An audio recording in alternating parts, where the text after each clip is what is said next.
Structure of matter এটা খুব important chapter. আমি বইতেও মার্ক করে দেবো এটা কি পড়তে হবে, পুরোটাই পড়তে হবে।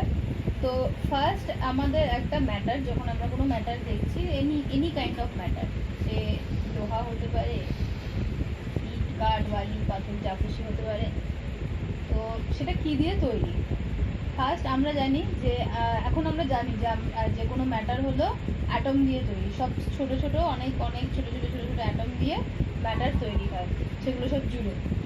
তো এই অ্যাটম কিন্তু আমরা মানে খালি চোখে দেখতে পাই না। অ্যাটম সবচেয়ে ছোট, খুবই ছোট পার্টিকেল, যেটা কিনা ফার্স্ট এই কনসেপ্টটা এনেছিল ডাল্টন বলেছিল 19th সেঞ্চুরির কাছাকাছি এরকম সময়। ডাল্টন বলেছিল যে আমাদের যে কোনো ম্যাটার, গোটা পৃথিবীতে যে কোনো ম্যাটার খুব ছোট কিছু পার্টিকেল দিয়ে তৈরি। উনি তখনও ওটাকে অ্যাটম বা এরকম কিছু মিন করেননি। খুব ছোট পার্টিকেল যেটা কিনা ইনডিভিজিবল, যাকে ভাঙা যায় না,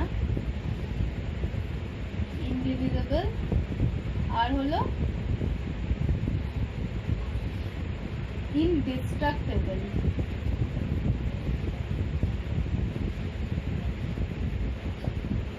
ঠিক আছে, ইনডিভিজিবল ইনডিস্ট্রাক্টেবল পার্টিকেল, খুব স্মল পার্টিকেল দিয়ে তৈরি। আর নেক্সট আরেকটা পয়েন্ট যেটা আছে, যে অ্যাটমের আরেকটা ক্যারেক্টারিস্টিক্স হলো যে একটা ম্যাটারের যে কোনো একটা ম্যাটারের যদি আমি একটা অ্যাটম তুলে নিই, তাহলে তার বাকি সমস্ত অ্যাটমগুলোর characteristic same. Atom of same matter has same characteristics. একটা যে কোনো ম্যাটারের সমস্ত অ্যাটমের ক্যারেক্টারিস্টিক সেম হয়।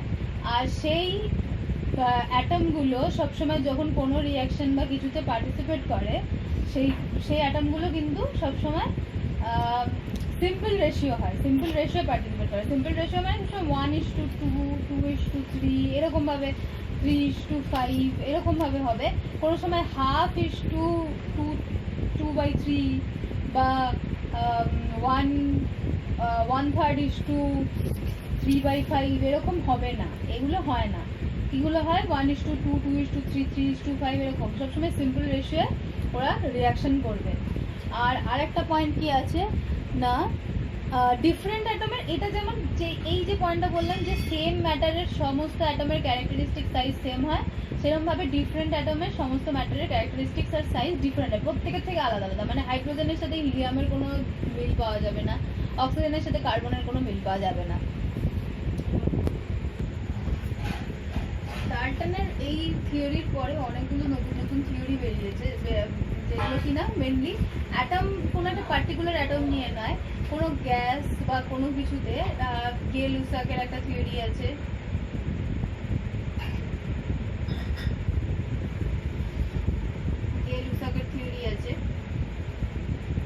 আর আছে কি অ্যাভোগাড্রো, এটা খুব ইম্পর্টেন্ট, যে কিনা এরা কি বলেছে, এরা মেনলি গ্যাস নিয়ে কাজ করেছে, এরা কিন্তু কখনো কোনো পার্টিকুলার অ্যাটম বা এসব নিয়ে কাজ করেনি। কিন্তু এই অ্যাভোগাড্রো ফার্স্ট যে কিনা অ্যাটম আর মলিকিউলস এর মধ্যে ডিফারেন্স এনেছিল। যে অ্যাটম তো সবচেয়ে ছোট, ঠিক আছে, ডাল্টন যেটা বলছে অ্যাটম সবচেয়ে ছোট, ইনডিভিজিবল ইনডিস্ট্রাক্টেবল সব ঠিক আছে, কিন্তু মলিকিউলস যেটা, অ্যাটমকে আমরা কখনো ফ্রিলি পেতে পারি না। আমরা এটাকে অ্যাটম সবসময় কারো না কারোর সাথে জুড়ে থাকে। যেমন হাইড্রোজেন আমরা যখন লিখি H2 লিখি, কিন্তু H2 কিন্তু হাইড্রোজেন অ্যাটম নয়, H হলো হাইড্রোজেন অ্যাটম। H2 যেটা, সেটা কিনা দুটো হাইড্রোজেন একসাথে মিলে H2 হচ্ছে। এখানে দুটো হাইড্রোজেন অ্যাটম মিলে H2 হচ্ছে, তার মানে একটা পার্টিকুলার হাইড্রোজেন অ্যাটমকে আমরা ফ্রিলি কিন্তু পাচ্ছি না।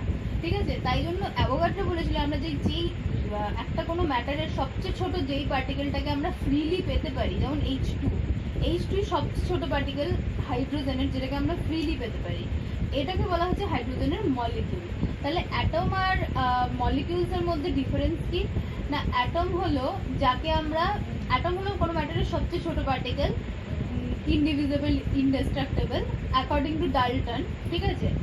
আর এরা কি করে না, এরা রিয়াকশনে, যে কোনো কেমিক্যাল রিয়াকশনে পার্টিসিপেট করে অ্যাটম। কিন্তু মলিকিউল হলো কোনো একটা ম্যাটারের, সেটা এলিমেন্ট হতে পারে বা কম্পাউন্ডও হতে পারে, তাদের সবচেয়ে ছোট পার্টিকেল, যেখানে কিনা যাকে কিনা আমরা ফ্রিলি পাই। এটা হলো গে-লুসাক আর অ্যাভোগাড্রোর, মানে অ্যাভোগাড্রো মেনলি এটা করেছিল, এই অ্যাটম আর মলিকিউলসের মধ্যে ডিফারেন্সটা করেছিল।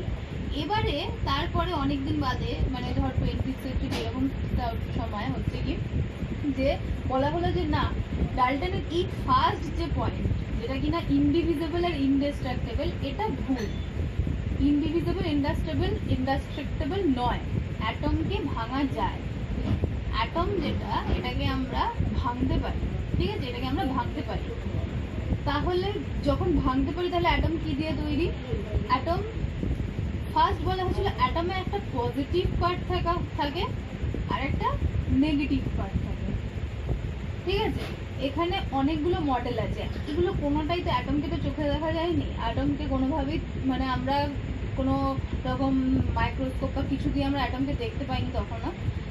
এখানে কি করা হচ্ছে, রাদারফোর্ড, ডাল্টনের পরে আমাদের ফার্স্ট যেটা বলা হলো যে না, অ্যাটম ভাঙা যাচ্ছে এবং পজিটিভ নেগেটিভ দুটো পার্ট রয়েছে অ্যাটমে, একটা পজিটিভ চার্জ পার্ট, মানে পার্ট রয়েছে, আর একটা হলো নেগেটিভলি চার্জ। তো এরপরে অনেকগুলো থিওরি আছে, অনেকগুলো মডেল আছে, সবই থিওরি, কেউ এক্সপেরিমেন্ট করে দেখেনি অ্যাটমকে কেমন দেখতে তখন অবধি। তো কি আছে না, মডেল, যেখানে বলা হচ্ছে যে যে থমসন বলে একজন আছে, বইতে সব আছে, বইতে মার্ক করা থাকবে।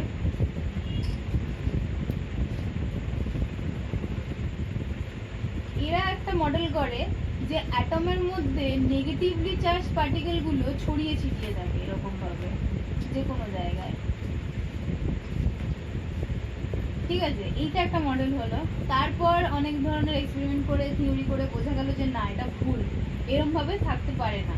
তারপর লাস্টলি যেটা এলো, যে রাদারফোর্ড, এর আগে শ্যাডউইকের একটা এক্সপেরিমেন্ট আছে, যেখানে শ্যাডউইক একটা গোল্ডেন ফয়েল নিয়ে সেখানে পজিটিভ চার্জ পাঠিয়ে তার মধ্যে দিয়ে, মানে একটা এক্সপেরিমেন্ট করেছিল, যাতে কিনা বোঝা গেছে যে একটা অ্যাটমের চারিদিকে মেনলি ফাঁকা থাকে, মাঝখানটায় পজিটিভ চার্জ কনসেন্ট্রেটেড থাকে, আর সাইডগুলোয় নেগেটিভ চার্জ পার্টিকেলগুলো ঘুরে বেড়ায়।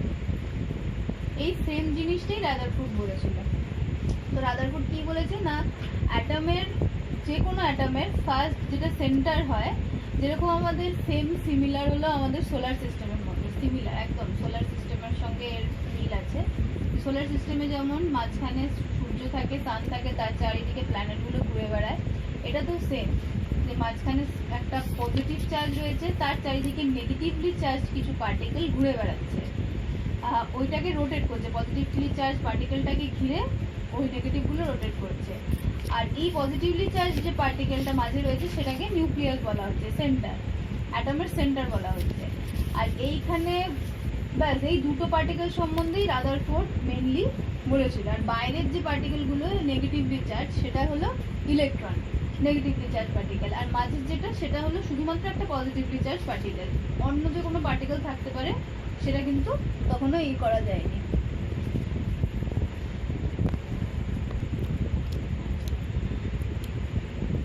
তো এখানে আমরা নিউক্লিয়াস, মিডলেরটাকে পাচ্ছি নিউক্লিয়াস, আর বাইরেরগুলোকে পাচ্ছি ইলেকট্রন। আর বাকি যে জায়গাটা, এখানে প্রচুর জায়গা, এই জায়গাগুলো কিন্তু ফাঁকা, ঠিক আছে, এই জায়গাগুলোর মধ্যে কিছু নেই। তাহলে একটা ছোট্ট অ্যাটম, যেটাকে চোখে দেখা যায় না, সেটাকে ভেঙে আমরা যে জায়গায় যেটা পাচ্ছি, যে অ্যাটমের মাঝে নাকি পুরোটাই ফাঁকা, ওই ছোট্ট জিনিসটার মাঝেও পুরোটা ফাঁকা, আরও ছোট কিছু পার্টিকেল রয়েছে, যেটা কিনা পজিটিভ, তার ভেতরে কনসেন্ট্রেটেড হয়ে রয়েছে মিডলে, আর তার চারিদিকে নেগেটিভলি চার্জ জিনিসপত্র ঘুরে বেড়াচ্ছে। এইবার আসছে নেক্সট যে কনসেপ্টটা। তারপরে দেখা গেল যে না, এই মডেলটাও ভুল, এই মডেলটাও ঠিকঠাক নয়। ঠিকঠাকই মাঝের পজিটিভ চার্জ পার্টিকেল থাকে আর চারিদিকে নেগেটিভ চার্জ পার্টিকেল থাকে, এটা ঠিক। কিন্তু বোর এরপরে রাদারফোর্ডের মডেলটাকে একটু মডিফাই করলো, এর মধ্যে কিছু ভুল ছিল যেগুলোকে চেক করে মডিফাই করলো। আচ্ছা, বোরের মডেলে তাহলে কি বলা হচ্ছে না, এখানে বলা হচ্ছে যে অ্যাটম তিনটে পার্ট নিয়ে তৈরি, একটা নেগেটিভ যেটাকে বলছি আমরা ইলেকট্রন, আর একটা হলো পজিটিভ যেটাকে আমরা বলছি প্রোটন, আর একটা হলো নিউট্রাল যার কোনো চার্জ নেই সেটাকে বলা হচ্ছে নিউট্রন।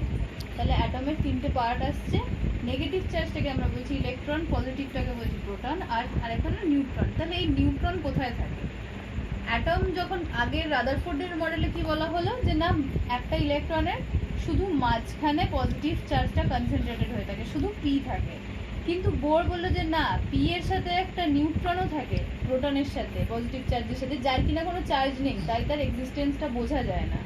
আর এর বাইরে থাকে হলো ইলেকট্রনগুলো, ঠিক সেম ভাবে যেরকমভাবে আমাদের রাদারফোর্ড বলেছিল, খালি একটু চেঞ্জ হলো। এখানে রাদারফোর্ড যেটা বলেছিল যে কিভাবে থাকে, অরবিটে থাকে বা একটা অরবিটের মধ্যে সবাই থাকে, সব ইলেকট্রন থাকে নাকি, সেটা কোনো এক্সপ্লেন করা ছিল না। বোর বললো যে না, এরা প্রতিটা আলাদা আলাদা এদের অরবিট আছে, ঠিক সিমিলার অ্যাজ সোলার সিস্টেম। আলাদা আলাদা অরবিটে আলাদা আলাদা নাম্বারের ইলেকট্রন থাকে। এখানে ধর একটা, এখানে দুটো, এটায় চারটে, এরকম ভাবে আলাদা আলাদা নাম্বারের ইলেকট্রন থাকে আলাদা আলাদা অরবিটে। ঠিক আছে, তো এটা হলো বোরের মডেল। বোরের মডেলটা যদি ফ্রেশ করে লিখি,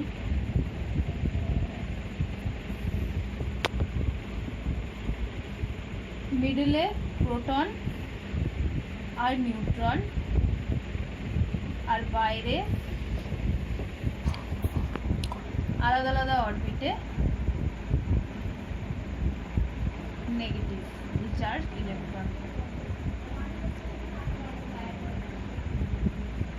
ঠিক আছে, এরকম এরকম এই নাম্বারটা ডিপেন্ড করছে ইলেকট্রনের নাম্বারটা কতগুলো থাকবে, আর সেটা ডিপেন্ড করছে এই মাঝে প্রোটন কটা থাকবে। আচ্ছা হ্যাঁ, আরেকটা জিনিস, তাহলে পজিটিভলি চার্জ যে পার্টিকেল থাকে, নেগেটিভলি চার্জ পার্টিকেল, দুটো পার্টিকেলই থাকছে, তাহলে অ্যাটম কি করে নিউট্রাল হচ্ছে? অ্যাটম, আমরা যখন কোনো একটা অ্যাটম দেখি তাতে তো কোনো চার্জ পাই না, তাহলে সেটা নিউট্রাল কি করে হচ্ছে? তো এখানে বোর বা রাদারফোর্ডও এটাই বলেছিল যে যতগুলো পজিটিভলি চার্জ থাকে, পজিটিভ যতগুলো থাকবে, নেগেটিভও ঠিক ততগুলোই থাকবে। মানে যে কটা প্রোটন থাকবে, number of protons equals to number of electrons. ঠিক আছে, তাই জন্য এখানে যদি নাম্বার অফ প্রোটন যদি এখানে আমরা বলি যে 5 আছে, তাহলে নাম্বার অফ ইলেকট্রনও 5টা এইভাবে থাকবে, 5টা ইলেকট্রন এইভাবে থাকবে। নিউট্রন কিন্তু ডিপেন্ড করে না যে কটা থাকবে, মানে প্রোটনের নাম্বার 5টা বলে নিউট্রন যে 5টাই থাকতে হবে তার কোনো কথা নেই। নিউট্রন 4টেও থাকতে পারে, 6টাও থাকতে পারে, কিন্তু যে কটা প্রোটন থাকবে, ইলেকট্রন সবসময় সে কটাই থাকবে। নইলে কিন্তু অ্যাটম যেটা হয়ে যাচ্ছে, অ্যাটম কিন্তু চার্জড পার্টিকেল হয়ে যাবে। অ্যাটমের তখন আর তাকে অ্যাটম বলা হবে না, অন্য কিছু আয়ন বা র্যাডিক্যালস এরকম টাইপের জিনিস বলা হবে। তো এইটা হলো মেন বোরের মডেল। বোর বললো যে প্রোটন ইলেকট্রনগুলো আলাদা আলাদা অরবিটে, সোলার সিস্টেমে যেরকমভাবে আলাদা আলাদা অরবিটে আলাদা আলাদা প্ল্যানেট থাকে, সেরকমভাবে এরাও আলাদা আলাদা অরবিটে মাঝে নিউক্লিয়াসকে রেখে, নিউক্লিয়াস কিন্তু এটা এখনও আছে। রাদারফোর্ড যেমন বলেছিল যে নিউক্লিয়াস এটা, যেমন আমাদের সেলের মধ্যে হিউম্যান বডি বা যে কোনো, মানে শুধু হিউম্যান বডি কেন, যে কোনো অর্গানিজম, লিভিং অর্গানিজমের যেমন সেল থাকে, সেরকম সেলের যেমন নিউক্লিয়াস থাকে, নিউক্লিয়াসটাকে আমরা ব্রেন মানে মেন জিনিস বলি, নিউক্লিয়াসটাকে আমরা সেলের সব কিছু বলি, সব কিছু কাজটা নিউক্লিয়াস দিয়েই হয়। সেরকম এখানেও একটা নিউক্লিয়াস, অ্যাটম যখন দেখছি তাতেও মিডলে যেটা থাকছে সেটাকে আমরা নিউক্লিয়াস বলছি, যাতে কিনা পুরো পজিটিভ চার্জটা কনসেন্ট্রেটেড থাকছে। এবং সেমভাবে রাদারফোর্ডের মতো বড় এটা বলেছে যে অ্যাটমের যখন আমরা নিউক্লিয়াসের বাইরের যে পার্টটা মেনলি ফাঁকা, মানে কোনো কিছু থাকে না, ইলেকট্রন বা প্রোটন যাই থাকুক না সেগুলো এতটাই ছোট, অ্যাটমের তুলনায়ও এতটা ছোট, অ্যাটমকেও আমরা ছোট বলছি, তার থেকেও এতটা ছোট যে অ্যাটমটাকে আমরা কম্পারেটিভলি ফাঁকাই বলতে পারি, কিছু নেই মাঝখানে বলতে পারি। আর এই পার্টিকেলগুলো এরমভাবে থাকে। বোর রাদারফোর্ড মডেল বলা হচ্ছে। রাদারফোর্ডের মডেলটাকে একটু মডিফাই করা হচ্ছে বলে এটাকে বোর রাদারফোর্ড একসাথে বলা হয়। আচ্ছা, এবারে আসছে যে কিছু নিয়ম আছে যেখানে কিনা বলা হচ্ছে যে এই যে অরবিটগুলো থাকারও একটা ফর্মুলা আছে, যে কতগুলো করে ইলেকট্রন একটা অরবিটে হাইয়েস্ট থাকতে পারে। নিয়মটা কি, যে কটা এক পার অরবিটে কটা করে ইলেকট্রন থাকতে পারবে, তার নিয়মটা কি হচ্ছে না, বলছে যদি অরবিটগুলোকে আমরা কে, এল, এম, এন এইভাবে আমরা পরপর নাম দিচ্ছি, মানে মাঝের যে নিউক্লিয়াস এটা হচ্ছে তারপর ফার্স্ট যে অরবিট সেটাকে আমরা বলছি কে অরবিট, যেটার নাম্বার হলো 1, ফার্স্ট অরবিট। তারপরের যে অরবিট সেটাকে আমরা বলছি এল, তার নাম্বার হলো 2। ঠিক আছে, এইভাবে পরপর চলতে থাকবে। তো এটার ফর্মুলাটা কি হচ্ছে যে পার অরবিট যখন আমি এই নাম্বারটা 1 হচ্ছে, এটাকে আমরা যদি এন দিয়ে ডিনোট করি, যে এখানে N equals to 1 for K, n equals to 1 for L, n equals to 2 for M, n equals to 3। যদি এরকম চলতে থাকে তাহলে কত পার অরবিটে, এই কে অরবিটে কটা ইলেকট্রন থাকতে পারবে না 2n স্কয়ার, 2n স্কয়ার। তো 2n স্কয়ার মানে কি না, যদি কে অরবিট আমি ধরি তাহলে n ইকুয়ালস টু কি 1, তাহলে ফার্স্ট অরবিটে আমার ইলেকট্রন হবে 2 ইন্টু 1 এর স্কোয়ার মানে 2, ম্যাক্সিমাম 2টো ইলেকট্রন ফার্স্ট অরবিটে থাকতে পারবে। সেকেন্ড অরবিট যদি আমি এল দেখি তাহলে সেকেন্ড অরবিটে কটা থাকতে পারবে, সেকেন্ড অরবিট মানে n ইকুয়ালস টু 2, এখানে কটা থাকতে পারবে 2n স্কোয়ার, আবার 2 ইন্টু 2 এর স্কোয়ার মানে 8। সেকেন্ড অরবিটে ম্যাক্সিমাম 8টা ইলেকট্রন থাকতে পারবে। ঠিক আছে, এবারে এর পরেও থার্ড অরবিটে তাহলে কটা থাকতে পারবে,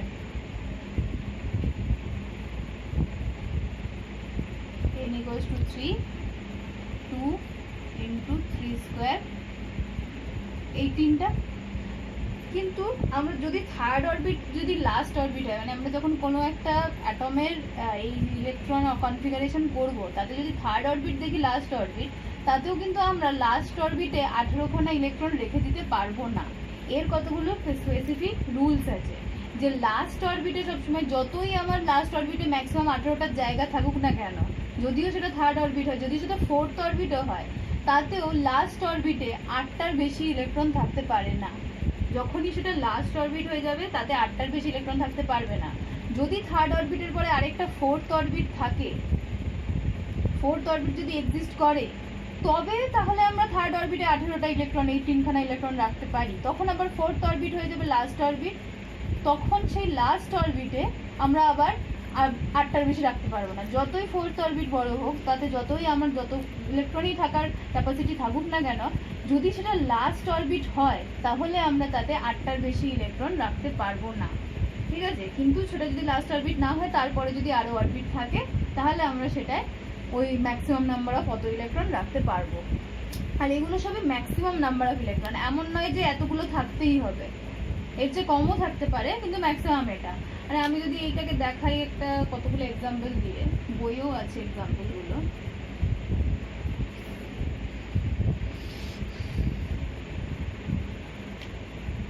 যে ফার্স্ট হলো যদি আমি হাইড্রোজেন দেখাই, হাইড্রোজেনের আমাদের এই কি অ্যাটমিক নাম্বার কি 1, মানে হাইড্রোজেনের কি কীরকম দেখতে হয়। হাইড্রোজেনের স্পেশালিটি হলো হাইড্রোজেন একমাত্র যাতে কিনা নিউট্রন থাকে না।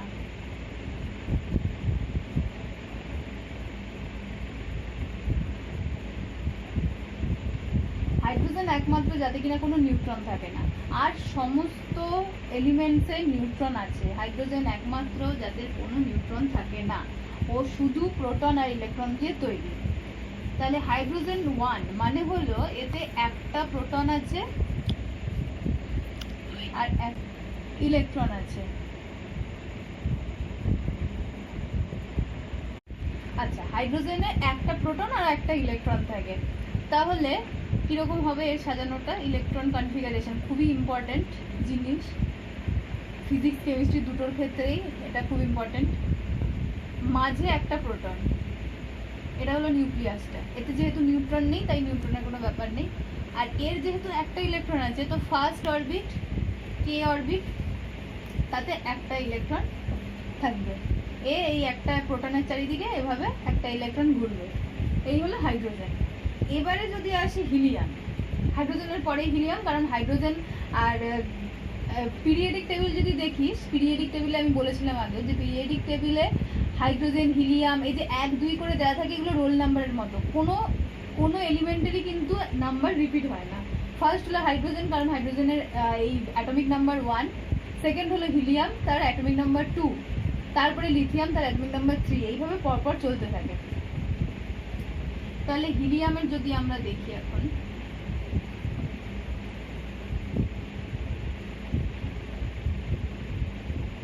তার 2, এতে কিন্তু নিউট্রন থাকবে। এর তাহলে কি হবে, ভেতরে দুটো পজিটিভ চার্জ থাকবে, 2 প্রোটন, আর নিউট্রনও কিন্তু দুটোই থাকে। এই সবটা মিলিয়ে নিউক্লিয়াস, দুটো প্রোটন দুটো নিউট্রন। এরপরে ফার্স্ট অরবিটে কটা থাকতে পারে বলেছিলাম, a তে n = 1, যাতে কিনা 2n² যদি আমি করি 2, তাহলে k তে কিন্তু দুটো ইলেকট্রন থাকতে পারে একসাথে। তাহলে আমার আর কোনো অরবিটের দরকার নেই, এখানেই আমি দুটো ইলেকট্রনকে ঢুকিয়ে দেবো। এই ইলেকট্রনটা যে এখানে রাখতে হবে, এটা যে এখানে রাখতে হবে এমন কোনো কথা নেই, দুটো ইলেকট্রন যে কোনো জায়গায় রাখা যেতে পারে, এরা কিন্তু ঘুরতে থাকে, এরা কিন্তু কোনো ফিক্সড নয়। আর এই গোটাটা কিন্তু মিলে আমাদের হচ্ছে নিউক্লিয়াস, গোটাটা মিলে প্রোটন নিউট্রন গোটাটা মিলে নিউক্লিয়াস হচ্ছে। আর এই যে দুটো ইলেকট্রন এরা এদের চারিদিকে ঘুরে বেড়াচ্ছে, এই হলো হিলিয়াম। এবারে যদি লিথিয়াম করি, লিথিয়ামের কি হচ্ছে না, লিথিয়ামের 3, তাহলে এটা কিরকম হচ্ছে, এতে সেম হচ্ছে যে 3টে প্রোটন থাকবে। 3 মানে হলে এই যে 3 2 এগুলো বুঝতেই পারছিস যে এগুলো নাম্বার অফ প্রোটন বা ইলেকট্রন, দুটোর মধ্যে যে কোনোই হতে পারে। 3টে প্রোটন,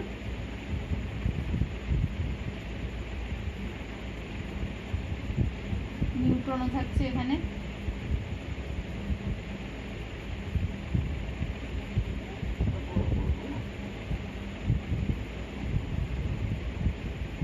এর ফার্স্ট অরবিটে কিন্তু এর কিন্তু কটা আছে না, 3টে, তাহলে ফার্স্ট অরবিটে কিন্তু দুটোর বেশি থাকতে পারে না। তাহলে এর ফার্স্ট অরবিটে আমরা একটা ইলেকট্রন, দুটো ইলেকট্রন দিয়ে দিলাম, এর কিন্তু আরেকটা ইলেকট্রন আছে, তাহলে এর জন্য আমাদের আরেকটা অরবিট বানাতে হবে। কে, এটা হলো কে অরবিট, তারপর একটা এল অরবিট। এখানে তাহলে আর কটা বেঁচে আছে, এখানে তো দুটো দিয়ে দিয়েছি, আর একখানাই বেঁচে আছে, এই একখানাকে আমরা লাস্ট অরবিটে দিয়ে দিলাম। সেকেন্ড অরবিটে কিন্তু 8খানা ইলেকট্রন থাকতে পারে, কিন্তু এখানে তো 8টার দরকার নেই। লিথিয়ামের 3টে ইলেকট্রন, যাতে কিনা দুটো আমার ফার্স্ট অরবিটে আর একটা আমার সেকেন্ড অরবিটে যাচ্ছে।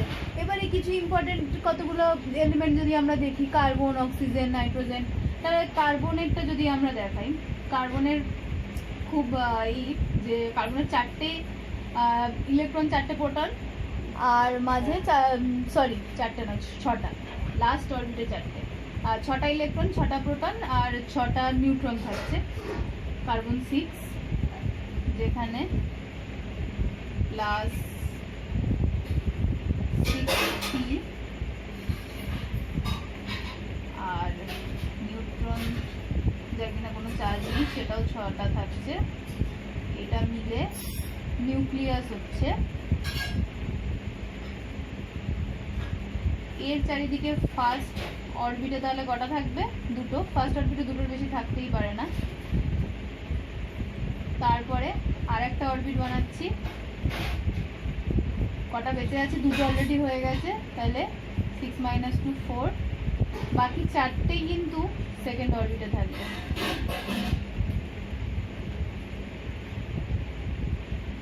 ঠিক আছে, এই 4টে ইলেকট্রন বাকি সেকেন্ড অরবিটে থাকবে। তাহলে কার্বনে এরকম হবে। সেম ভাবে সমস্ত যত আমাদের এলিমেন্ট আছে সবার এরকম সাজানো যায়, এবং সবারটাই সাজাতে হবে, প্রত্যেকেরটা ইম্পর্টেন্ট। এখানে একটা চার্ট আছে বইতে, যেটা একটু মুখস্থ করতে হবে।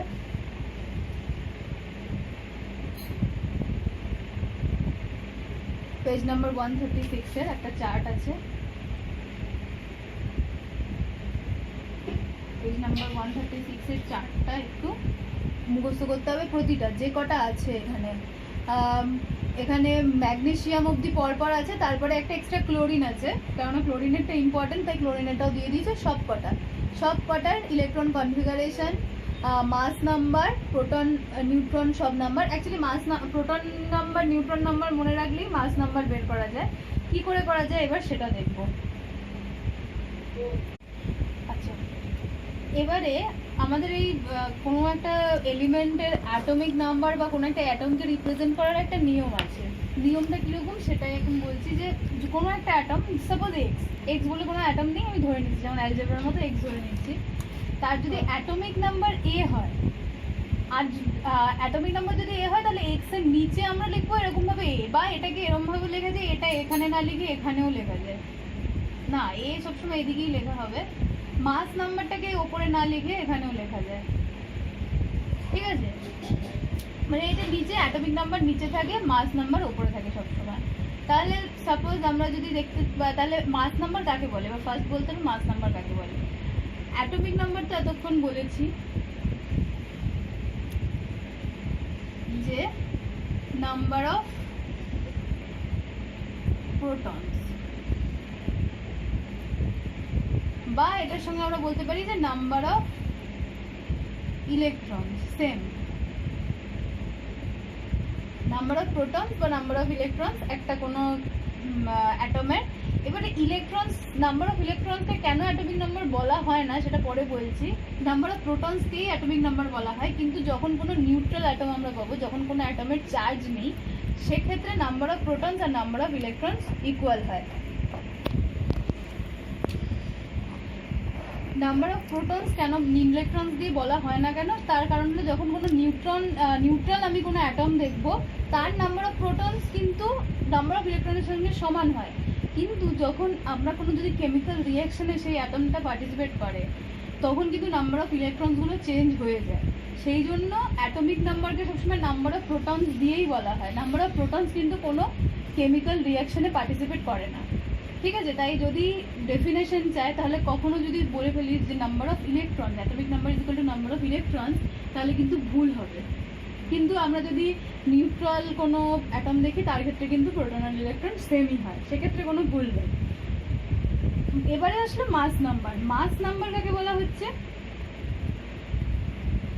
মাস নাম্বার হলো number of protons plus number of neutrons. Number of প্রোটনের সাথে নাম্বার অফ নিউট্রন যখন প্লাস করা হয়, মানে এম ইকুয়ালস টু আমরা বলতে পারি পি প্লাস এন প্লাস করা হয়, তাহলে সেটাকে আমরা মাস নাম্বার বলছি। কেন এখানে মাস নাম্বার কেন এটাকে বলা হয় না? আমরা যদি একটা অ্যাটম দেখি, আমরা অ্যাটম দেখলে বুঝতেই পারছি তার মেন পার্ট কিন্তু নিউক্লিয়াস। যা মাস থাকে, যা কিছু থাকে, কনসেন্ট্রেটেড থাকে কিন্তু নিউক্লিয়াসের মধ্যে। প্রোটন আর নিউট্রনেরই মেনলি মাস আছে। এমনিতেই অ্যাটম খুব ছোট, প্রোটন আর নিউট্রনের মাসও খুবই কম, কিন্তু তবুও যদি আমরা ধরতে চাই একটা অ্যাটমের মাস কত, সেটা মাপতে হলে আমরা প্রোটন আর নিউট্রনের মাসই মাপি। তার বাইরে ইলেকট্রনের মাসগুলো খুবই নেগলিজেবল, তাই ওগুলোকে ধরা হয় না। তাই মাস নাম্বার যখন বলবো, তখন নাম্বার অফ প্রোটন আর নাম্বার অফ নিউট্রনকে যদি আমি সাম করে দিই, তাহলে মাস নাম্বার বেরিয়ে যাবে। তাহলে একটা অ্যাটমের আইডেন্টিটি কিন্তু তার মাস নাম্বার আর তার অ্যাটমিক নাম্বার। অবশ্যই শুধুমাত্র অ্যাটমিক নাম্বার দিয়েও আমরা একটা অ্যাটমকে ডিফাইন করতে পারি, কিন্তু মাস নাম্বারটাও দরকার হয়, নইলে আমরা নাম্বার অফ নিউট্রনসটা পাই না। তো না, সব ক্ষেত্রে নাম্বার অফ প্রোটনসের ক্ষেত্রে ইলেকট্রন সমান হবে, কিন্তু নিউট্রন কিন্তু কারোর সাথে সমান হয় না, ঠিক আছে? তো এটা একটা ব্যাপার। তো এই নাম্বার অফ অ্যাটমিক নাম্বার মাস নাম্বারের উপর ডিপেন্ড করে আমাদের কতগুলো ক্লাসিফিকেশন হয়, যেগুলোকে বলা হচ্ছে, ফার্স্ট হলো আইসোবার।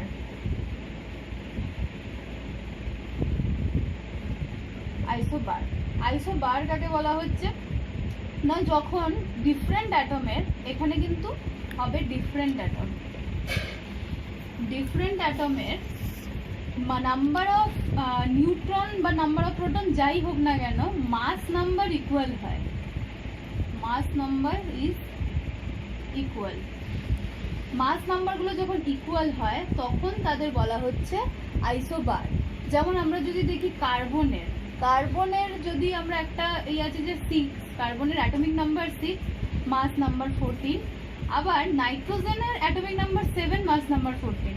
দুটো আলাদা আলাদা অ্যাটম, কিন্তু তাদের অ্যাটমিক নাম্বারগুলো কিন্তু ডিফারেন্ট, এগুলো কিন্তু ম্যাচ করছে না।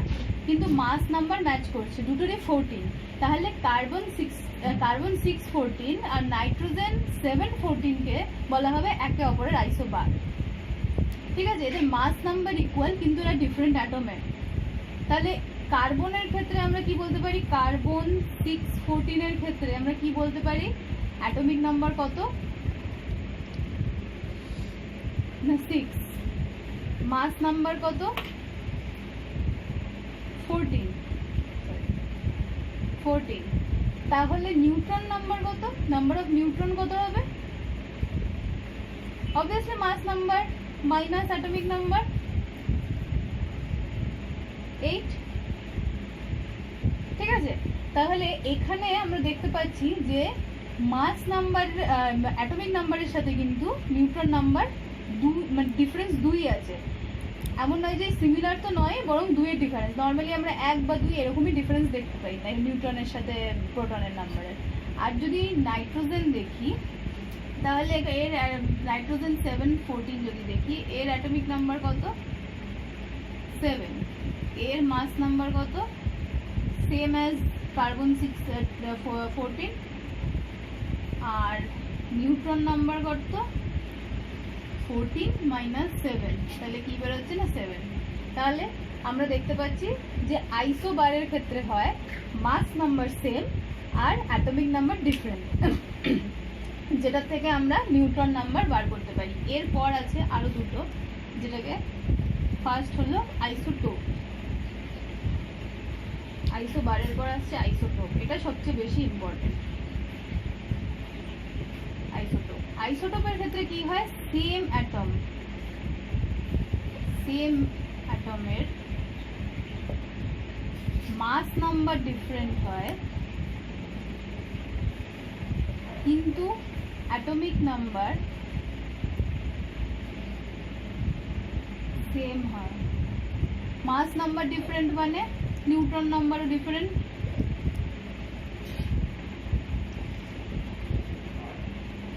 কিন্তু অ্যাটমিক নাম্বার সেম।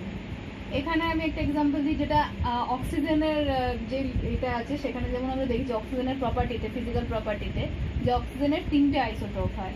একটা কি না O816, O817, O818।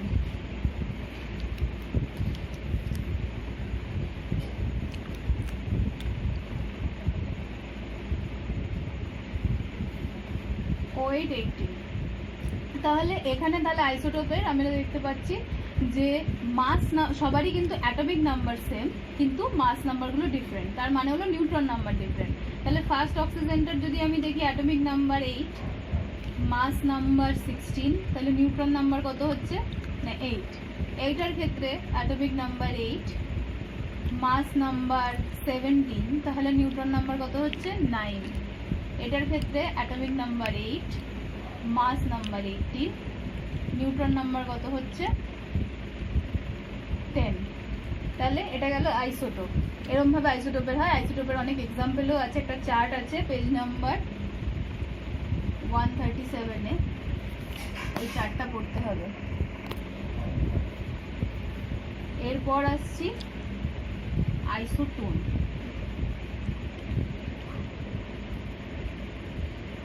আইসোটোনে কি হয়, এর ক্ষেত্রে সেম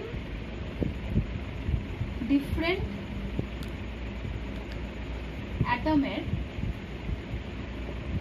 নাম্বার অফ নিউট্রন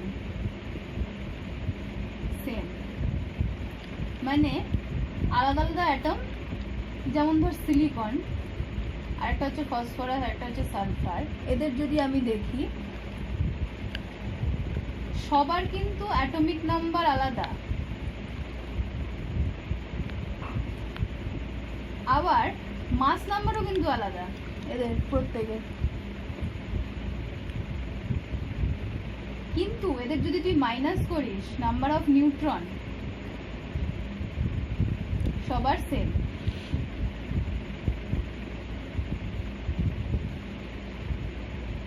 এটার ক্ষেত্রে ফসফরাসের ক্ষেত্রে হবে 31 - 15, এটার ক্ষেত্রে হবে 32 মাইনাস 16, প্রত্যেকের ক্ষেত্রেই 16 করে আসছে, প্রত্যেকের নাম্বার 16।